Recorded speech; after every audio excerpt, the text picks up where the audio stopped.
Vérité, valeur et démocratie. Bonjour, eh bien, donc je suis Alain Wagner et je ne suis pas théologien. Malgré les apparences, je ne vais pas vous parler de religion. L'islam est un objet spécifique et quand l'intitulé de la conférence s'appelle « Quelle pensée face à l'islam ?» effectivement, l'islam est un objet nouveau et n'est pas l'objet qu'on veut bien nous faire croire. Et avant d'avoir une pensée, il faut peut-être tout simplement faire la première des opérations, c'est-à-dire l'examen. Qu'est-ce que c'est?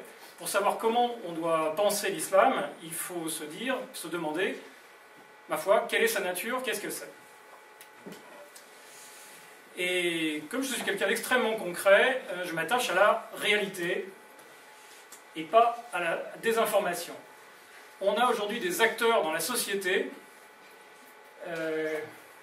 qui nous parlent beaucoup d'islam et qui projettent une pseudo-connaissance dans la société, une pseudo-connaissance pour donner des informations de manière à ce que les gens qui sont en Occident, parce que l'Occident ne connaît pas l'islam, ce que nous vivons aujourd'hui est une redécouverte de l'islam, on l'a fréquenté à une certaine période de notre histoire, puis nous avons été séparés, et nous avons, ma foi, bien oublié ce voisin très remuant qui était l'islam, et maintenant ce voisin s'invite dans nos sociétés, et c'est une redécouverte pour la majorité des Occidentaux. Les gens ne savent pas ce qu'est l'islam. Et donc, ces individus se chargent de nous informer dans les médias, ils ont la disposition de tous les médias, et ils nous expliquent ce qu'est l'islam, la manière dont nous devons penser l'islam, avec malheureusement que les informations qu'ils veulent bien nous donner.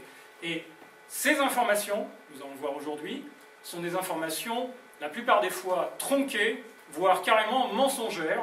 On nous projette dans l'esprit une pseudo-connaissance de l'islam, visant à nous expliquer que, n'ayez pas peur, ça ne va pas faire mal, tout va bien se passer. Donc, tout ce que disent ces gens-là ne nous intéresse pas. Certains se prétendent donc religieux, d'autres plutôt politiques, d'autres, comme Dounia Bouzard au centre, anthropologue du fait religieux. Mais tout ça, c'est le même groupe d'individus, ce sont des désinformateurs. Taupinière. Donc, revenons à notre question du début, qu'est-ce que l'islam? Eh bien, avant de savoir ce que c'est, ma foi, c'est une... on parlait de doctrine tout à l'heure, eh bien, il faut parler de doctrine. La doctrine est une chose qui est enseignée, mais qui est écrite aussi, et l'islam se fonde sur certains documents. Une des fausses informations que nous donnaient tous ces gens-là, c'est que le Coran, que le Coran, rien que le Coran. Or, il se trouve que c'est pas vrai. L'islam, ce n'est pas que le Coran. Ça repose sur plusieurs types de documents. On va adopter un classement tout à fait numérique. Dans un premier temps, dans les fondements de l'islam, en tant que, là je parle, les pourcentages représentent des quantités de mots. 60% de ces documents de base sont les hadiths. Des histoires, des récits sur ce qu'a fait Mahomet, ce qu'a dit Mahomet, ce qu'a jugé bon ou pas bon Mahomet. Les hadiths sont extrêmement nombreux. Là, on parle simplement des hadiths authentiques, de Bukhari, il y a différents types de hadiths. Certains de ces hadiths sont considérés comme fiables, d'autres extrêmement fantaisistes. Beaucoup sont faux et la plupart apocryphes. Donc, ces documents sont très importants, on y reviendra plus tard. Ces documents ont trait à la personne de Mahomet, à la personne du prophète, et nous expliquent ce qu'a fait le prophète. Donc, ce qu'on connaît du prophète, on le connaît par les hadiths, mais aussi par la sira. La sira, c'est la biographie de Mahomet. Sira, là on a pris celle d'Ibn Ishaq. Sira, donc récits musulmans. Ce sont des écrits musulmans. Ce ne sont pas des gens qui ont écrit, des gens hors de l'islam qui ont écrit sur Mahomet. Là, ce sont des musulmans qui écrivent sur leur prophète. Donc la biographie d'Ibn Ishaq est une biographie reconnue comme étant un document fiable par les musulmans. Il faut savoir une chose, c'est qu'un musulman peut prêter serment sur deux livres. Soit les hadiths, soit le Coran. Ce qui vous explique que les hadiths, ce ne sont pas des documents anodins. Ces hadiths sont extrêmement importants. Les hadiths sont la base de la sunna, la base de ce que doit faire, on parlait de charia aussi tout à l'heure, une bonne partie de la charia est expliquée par les hadiths. Si on ne connaît pas les hadiths, on ne peut pas prier quand on est musulman. Les 5 piliers de l'islam sont impossibles à réaliser si on n'a pas les hadiths, puisque tout simplement, toutes les précisions de la foi musulmane sont en grande partie dans les hadiths, et très très peu dans le Coran. Donc, 60% les hadiths. 26% la biographie de Mahomet.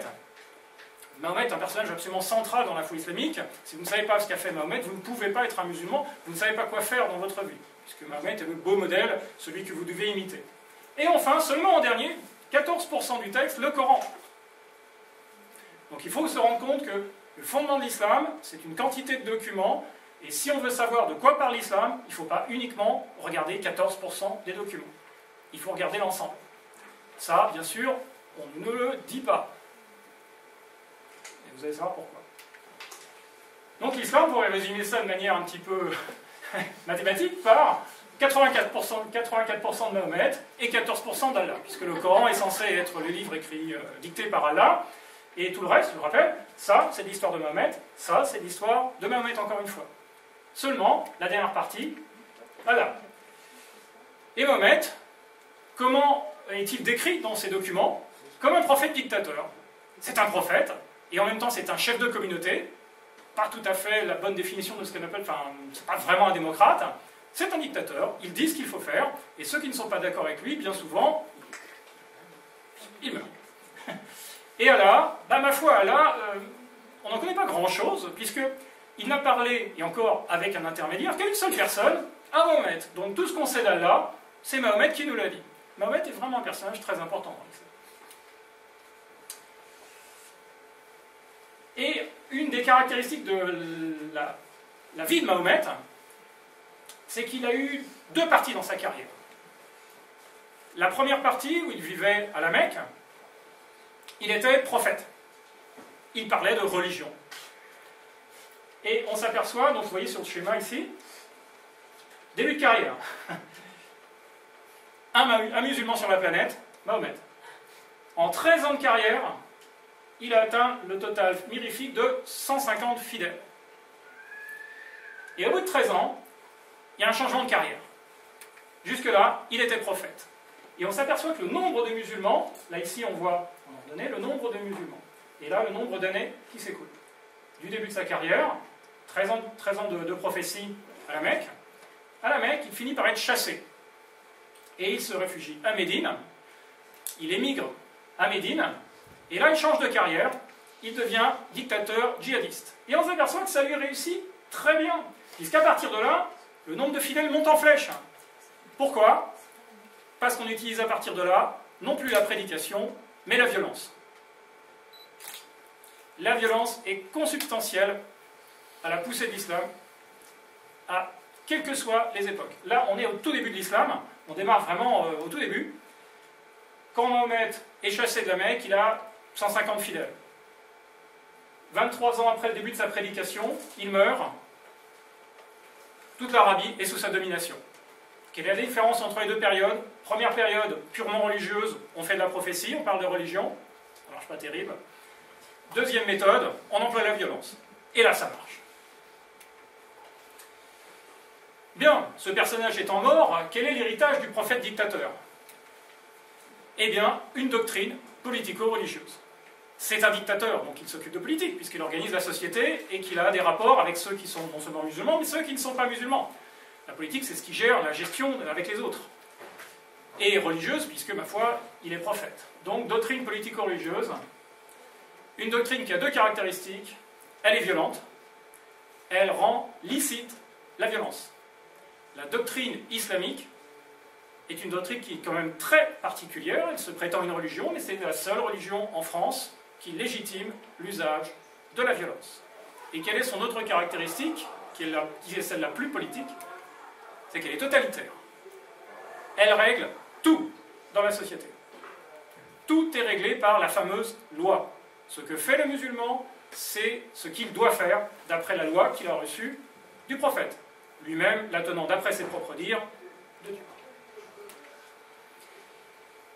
Et en quoi consiste finalement la substantifique moelle de cette doctrine? Eh bien la charia. La charia, c'est cette fameuse règle, ce chemin qu'on doit suivre quand on est musulman, c'est cette loi divine, la charia.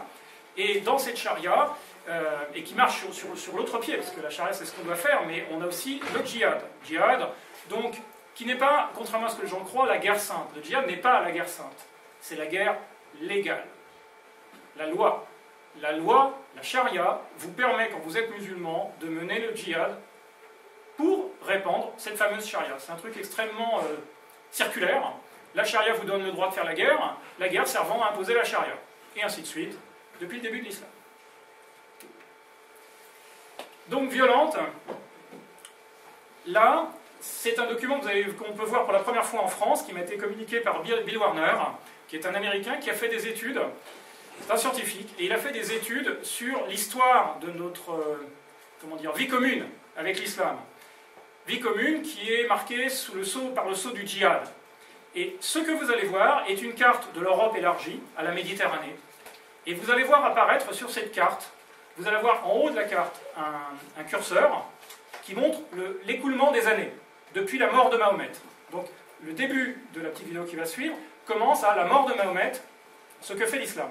Et vous allez voir arriver des points sur cette carte. Ces points représentent des guerres, des batailles menées par l'islam pour agresser le monde non musulman. Les points qui arrivent par tranche de 20 ans, ces points qui arrivent sont blancs. Et ils vont rester sur la carte et se transformer en rouge. Et pour la tranche des 20 années qui suivent, les points blancs vont se rajouter. Donc, vous allez voir l'histoire, la réalité de la fréquentation, de ce qu'il arrive quand on fréquente l'islam, quand l'islam décide de vous fréquenter.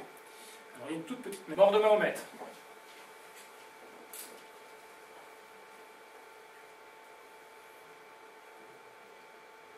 Tous ces points rouges sont des batailles.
Donc la zone verte, c'est l'expansion de l'islam, bien sûr, vous avez compris.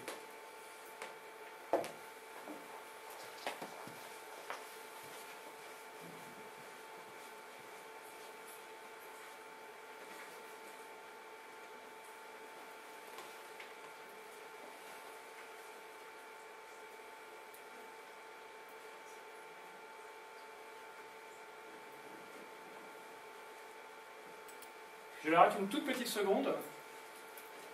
Non, je vais pas arrêter. Pour que vous remarquiez la date. Nous sommes en 1860. Le début, c'était en 800 et des poussières. Ça n'a jamais arrêté. L'islam a constamment attaqué, de manière systématique. Et cette carte, donc la zone verte, qui est la zone d'expansion de l'islam, donc vous avez vu, c'est monté jusque-là, jusqu'à Vienne. 1648, l'armée turque, l'armée ottomane, est arrêtée devant les portes de Vienne, qui était le dernier verrou avant la conquête du reste de l'Europe. Donc, vous voyez dans cette zone africaine qui est toute verte, mais qui n'a pas de point rouge. Les batailles qui sont ici présentes sont celles qui nous sont historiquement connues. Vous avez dans la zone africaine des milliers d'affrontements, parce qu'il ne faut pas oublier que la conquête musulmane s'est faite en Afrique de manière extrêmement sanglante. Il y a eu une traite esclavagiste en Afrique qui a tué ou déporté à peu près 120 millions de personnes. 120 millions de personnes. Du côté indien, pareil, on chiffre les morts aux alentours de 80 millions, et encore c'est assez flou. Des centaines de milliers d'esclaves, des massacres épouvantables. Donc la carte est très loin d'être incomplète, surtout qu'il faudrait rajouter à tous ces points terrestres les points maritimes. Les musulmans pratiquent une guerre, un djihad maritime constant. Ils capturent des Européens par millions.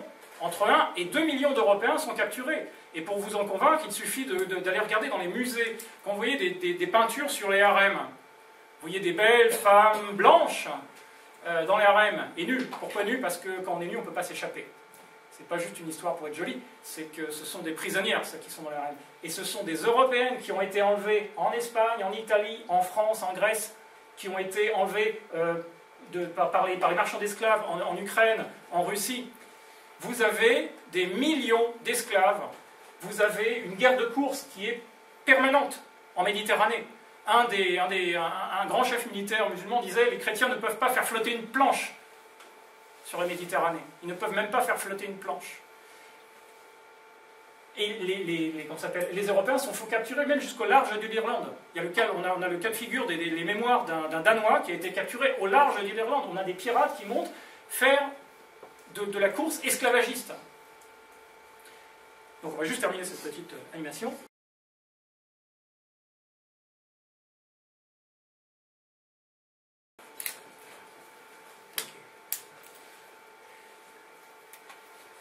Donc rappel, donc ça c'est l'ensemble de la comment ça s'appelle. Donc ça commence en 632 et ça va jusqu'en 1920. Voilà les effets de la fréquentation de la religion de la paix. Ça, on ne nous en parle jamais à la télé. On n'en parle jamais à l'école. On n'en parle jamais nulle part. Pourquoi ? Parce que tout simplement, ça donnerait une mauvaise image de l'islam et certains musulmans pourraient être offensés par ça. Mais ça, c'est la réalité. Je vous disais tout à l'heure, je suis quelqu'un d'extrêmement concret. Il faut aller dans la réalité pour savoir de quoi on parle. L'islam, c'est une guerre permanente, le djihad, une guerre légale, autorisée par la charia étant le cœur de la doctrine islamique, évidemment. Je reviens juste un petit aparté pour mon ami Tarek Oubrou, s'il me regarde, parce que cet enregistrement va être enregistré, sera sur Internet. Monsieur Oubrou, quand vous nous parlez de la coexistence culturelle pacifique entre la France et l'islam, nous expliquant qu'il y a toujours une présence de l'islam en France, bah oui, elle est là.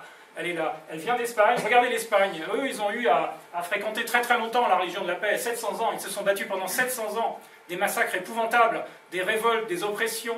Les chrétiens sur place étant traités comme des citoyens de seconde classe, comme des sous-citoyens, des dhimmis, écrasés par les taxes, écrasés par l'humiliation, écrasés par la violence. Donc ils se sont battus, ils se sont révoltés, ils ont fini par libérer leur pays. Et tous les points rouges viennent de cet effort de djihad qui est produit par la communauté islamique en direction de la France. Donc là voilà la cohabitation pacifique, là voilà la cohabitation culturelle. Il nous explique que tout cela était très enrichissant. C'est peut-être pas la vie de nos ancêtres. Djihad, 1400 ans d'islam, 12 décades sans djihad. Sur 1400 ans, il n'y a que 12 périodes de 10 ans pendant lesquelles, selon cette étude, puisque là encore une fois, je ne parle pas des choses qui ont échappé à l'étude, et donc des engagements qui n'ont pas été écrits, qui ne sont pas venus jusqu'à nous, plus tous les engagements maritimes, les révoltes écrasées, etc. 12 décades sans djihad. C'est-à-dire 91% du temps à attaquer les voisins non musulmans. Totalitaire. C'est la doctrine islamique est une doctrine qui met en place une société totalitaire. Et on a la preuve, très moderne, la Cour européenne des droits de l'homme, le 13 février 2003, dans un jugement officiel, a décrété que la charia est incompatible avec les principes démocratiques. Ça, c'est du concret. C'est aujourd'hui, la Cour européenne des droits de l'homme rend des actes qui nous concernent, puisque la France s'est engagée à respecter les décisions de la Cour européenne des droits de l'homme. Ce sont les meilleurs juristes d'Europe, les experts, toute catégorie de ce qu'est les droits de l'homme, de ce que sont les droits de l'homme en Europe. Et ces gens-là vous disent, donc ne me croyez pas, croyez-les eux, la charia est incompatible avec les principes démocratiques. Donc, nous revenons à la question du démarrage. Quelle pensée face à l'islam? Eh bien, tout simplement, c'est le constat d'une incompatibilité objective entre un islam avec charia et la loi de 1905. La loi de 1905, c'est ce qui détermine le fonctionnement de la laïcité en France. Et aujourd'hui, beaucoup de personnes vous expliquent que l'islam est une religion comme une autre, on doit lui appliquer la loi de 1905 de manière stricte. Or, il se trouve que la loi de 1905 régit la séparation de l'Église et de l'État. De l'Église. Là, nous avons affaire à une doctrine politico-religieuse.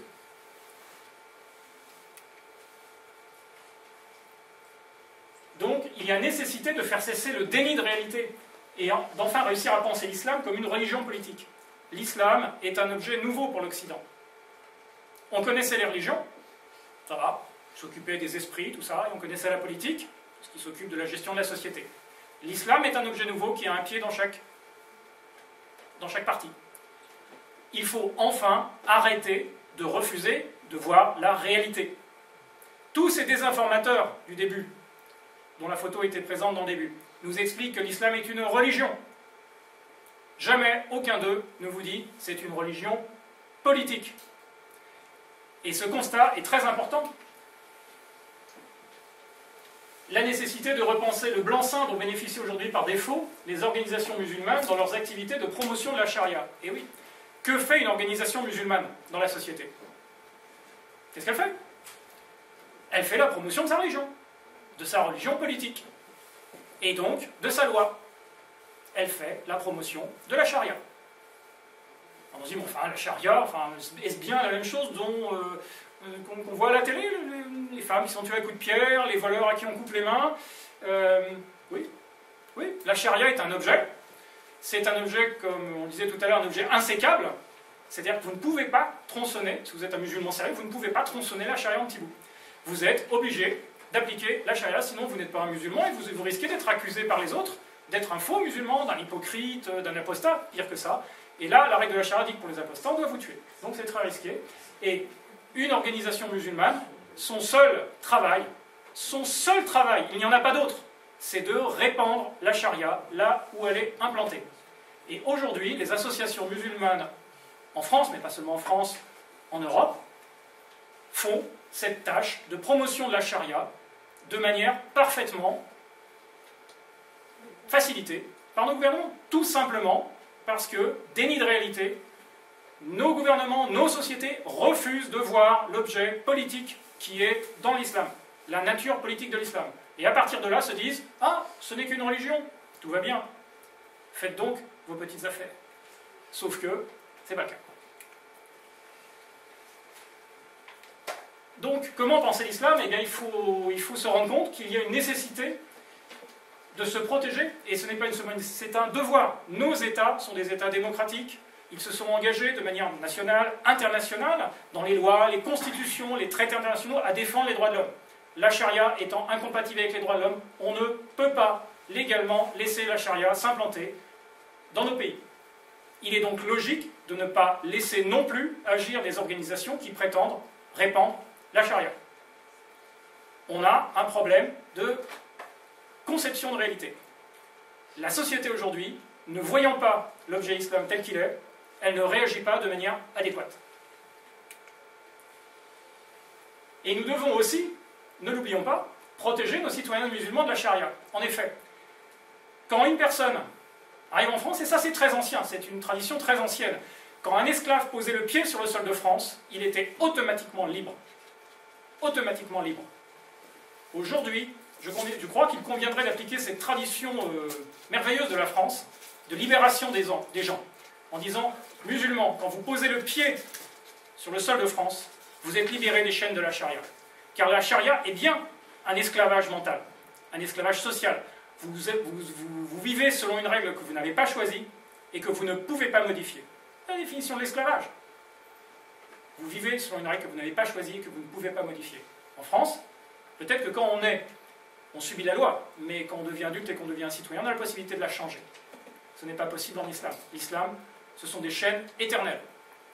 Et nos citoyens musulmans ne sont bien sûr pas tous des gens qui veulent implanter la charia. Bien évidemment, la majorité d'ailleurs ne connaît pas grand-chose à la charia. Mais il y a des activistes qui, eux, font ça. Et nous devons protéger nos citoyens musulmans de manière à leur permettre de bénéficier des droits et des libertés garantis par la Constitution et les lois françaises. C'est extrêmement important et c'est aujourd'hui totalement oublié par nos gouvernements et la société civile. Il y a un devoir de protection des citoyens musulmans. Les citoyens musulmans ne sont pas des citoyens qui jouissent pleinement de leurs droits s'ils subissent les règles de la charia. Règles bien souvent imposées par de l'endoctrinement et par de la coercition de la part de leur entourage. Les musulmans sont toujours les premières victimes de la charia. Puisque quand vous êtes un musulman qui subit les règles de la charia, peut-être que vous les avez acceptées, mais vous les avez acceptées suite à un processus d'endoctrinement qui a commencé très tôt dans votre enfance. Donc vous n'êtes pas vraiment libre. Et donc, si vous subissez les règles de la charia, vous n'êtes pas un citoyen qui bénéficie des mêmes droits que les autres citoyens français. Et je ne parle là que des femmes.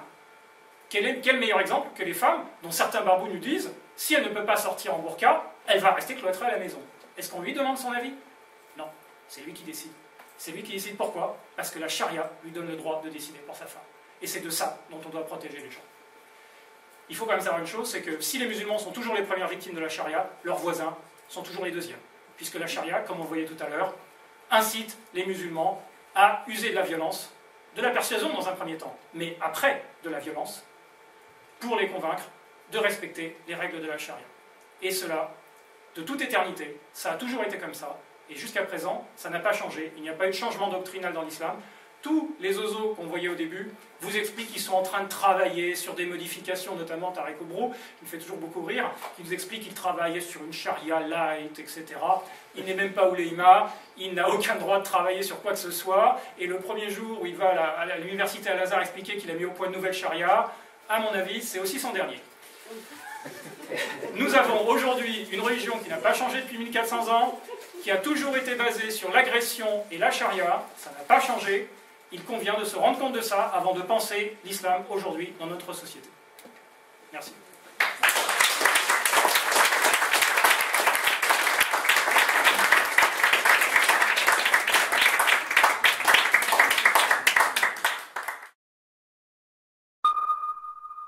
Vérité, valeurs et démocratie.